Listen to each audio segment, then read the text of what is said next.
So we want to use identities to simplify this expression. So I see that I have the sine x there, so I'm going to rewrite cotangent in terms of sines and cosines. Cotangent is cosine x over sine x, and once I've used that, you see how I can simplify it. I can reduce the sine x's and be left with cosine x. Let's go ahead and look at one more to simplify.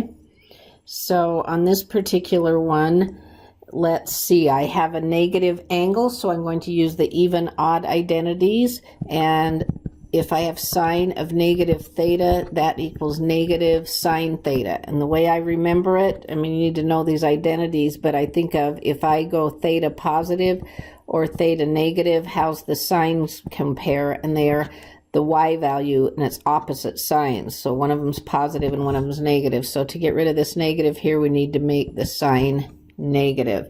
Remember, for cosine, the x values are the very same here, and so remember the even odd identity. For cosine, if you have a negative angle, you can just get rid of that, and it's just cosine theta, because it didn't matter if you went positive or negative, you get the same x value there. All right, so I can make this a plus by putting a minus out in front. Now, seeing what else I can do to simplify, I am going to factor out a sine theta, and that will leave me sine squared theta minus 1. Now, in looking at that, I'm thinking Pythagorean identity, but it's backwards. And because it needs to be 1 minus, and I can turn the terms around, but if I turn the terms around, the signs are still backwards.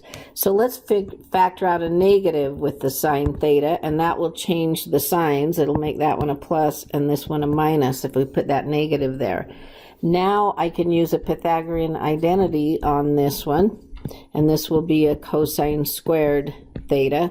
I still have the sign in front. It will cancel with one of these signs on top, and then the negative on the bottom will cancel with the negative on the top. So let's write down what we have left. We replaced those, so we have sine squared theta in the numerator, and the denominator is cosine squared theta.